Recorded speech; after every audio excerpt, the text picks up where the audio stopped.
কক্সবাজারের মহেশখালীর ভাসমান এলএনজি টার্মিনালের অগ্নিকাণ্ডের পর থেকে চট্টগ্রামে গ্যাস সংকট তীব্র আকার ধারণ করেছে।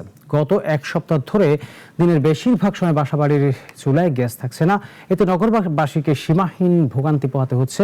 চট্টগ্রাম গ্যাস সংকট নিয়ে সর্বশেষ অবস্থা জানতে যুক্ত হচ্ছেন সহকর্মী দারিউল ইসলামের সাথে।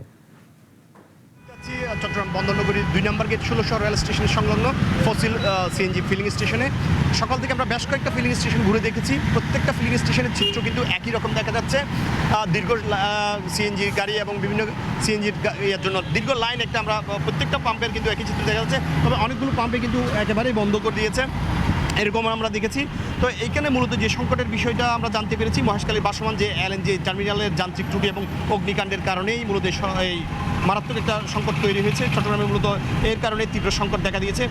ফিলিং স্টেশনগুলোতে দীর্ঘ লাইন তৈরি হয়েছে এবং চালকদের ঘন্টার পর ঘন্টা দাঁড়িয়ে থাকে, কিন্তু তারা গ্যাস নিতে পারছে না। যে তাদের যে চাহিদা, সেই চাহিদা অনুযায়ী কিন্তু তারা গ্যাস দিতে পারছে না।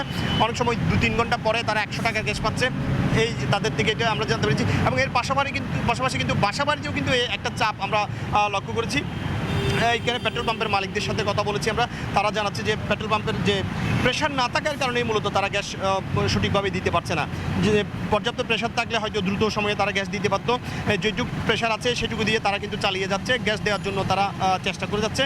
এইখানে আরেকটু তথ্য আমি জানিয়ে রাখি, চট্টগ্রামের যে পরিমাণ চাহিদা বর্তমানে কিন্তু সেই চাহিদার প্রায় ৪৪% কম পরিমাণ গ্যাস কিন্তু চট্টগ্রামের পাইপলাইনে আছে। তো এই যে কম থাকার কারণে, এটার কারণে কিন্তু সংকটটা তৈরি হয়েছে এবং এই সংকটটা চলমান আছে। এটা কখন ঠিক কাটিয়ে উঠতে পারবে সে ব্যাপারে আমরা সুনির্দিষ্ট কোনো তথ্য জানা নেই।